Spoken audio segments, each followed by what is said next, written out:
But why does Hitler hate birth control, and why does he hate immigration? What is his logical reason against them? Starting with birth control, he's against it not only because it limits the population, but also because with birth control the strongest child does not even get a chance to compete for life. So instead of letting as many children as possible get a chance to be born, and then in tough times prioritizing the healthiest of the children to survive, we limit ourselves to 1 or 2 children and let them survive at any cost, regardless of how deserving of life they are.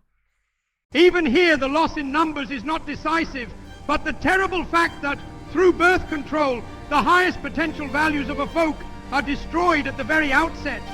For then, he himself immediately embarks upon a road opposite to that taken by nature. Whereas nature, out of the multitude of beings who are born, spares the few who are most fitted in terms of health and resistance to wage life's struggle, man limits the number of births and then tries to keep alive those who have been born with no regard to their real value or to their inner worth. Here his humanity is only the handmaiden of his weakness, and at the same time it is actually the cruelest destroyer of his existence. If man wants to limit the number of births on his own, without producing the terrible consequences which arise from birth control, he must give the number of births free rein, but cut down on the number of those remaining alive. At one time, the Spartans were capable of such a wise measure, but not our present, mendaciously sentimental, bourgeois, patriotic nonsense. But this was the result of a systematic race preservation. Thus, Sparta must be regarded as the first folkish state. The exposure of sick, weak, deformed children, in short, their destruction, was more decent and in truth 1,000 times more humane than the wretched insanity of our day, which preserves the most pathological subject, and indeed at any price, and yet takes the life of 100,000 healthy children in consequence of birth control or through abortions, in order subsequently to breed a race of degenerates burdened with illnesses, by exposing them to hard trials and deprivations, with the result that all those who are less strong and less healthy are forced back into the womb of the eternal unknown. Those whom she permits to survive the inclemency of existence are 1,000-fold tested, hardened, and well adapted to procreate in turn, in order that the process of thoroughgoing selection may begin again from the beginning.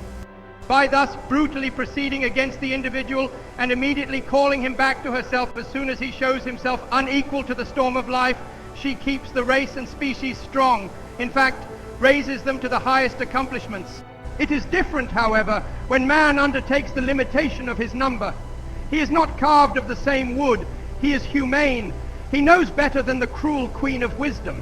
He limits not the conservation of the individual, but procreation itself. This seems to him, who always sees himself and never the race, more human and more justified than the opposite way. Unfortunately, however, the consequences are the reverse.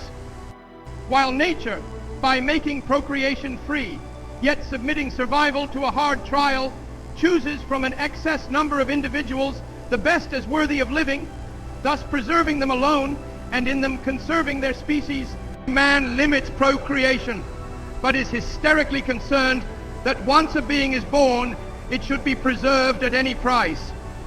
This correction of the divine will seems to him as wise as it is humane, and he takes delight in having once again gotten the best of nature and even having proved her inadequacy. The number, to be sure, has really been limited, but at the same time, the value of the individual has diminished. This, however, is something the dear little ape of the Almighty does not want to see or hear about.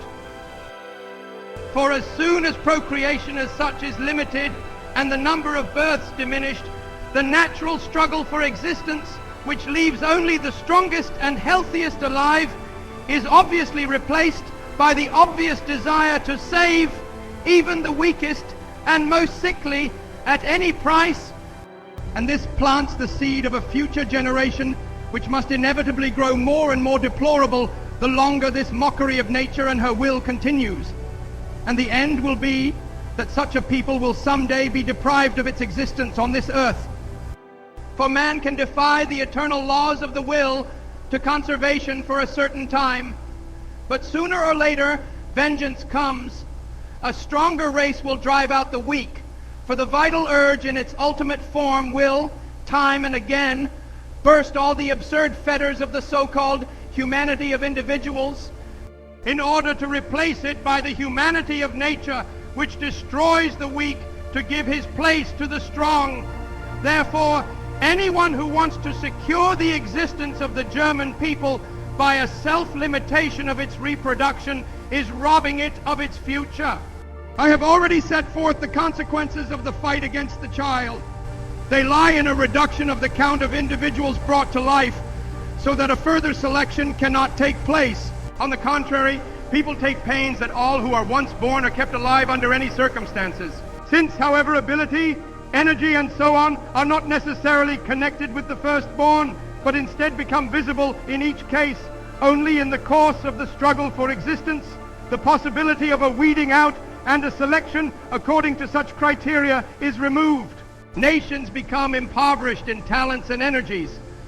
But if man himself prevents the procreation of a greater number of children and limits himself to the firstborn, or at least to the secondborn, then he will nevertheless want to preserve especially these inferior racial elements of the nation, even if these do not possess the most valuable characteristics.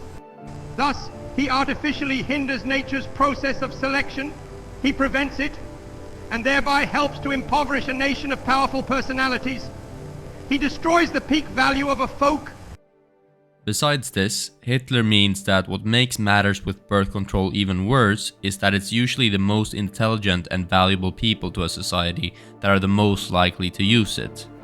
Through birth control in the homeland, it is likewise those who, in consequence of their racial value, that have worked themselves up to the higher levels of life and society, who are at first affected.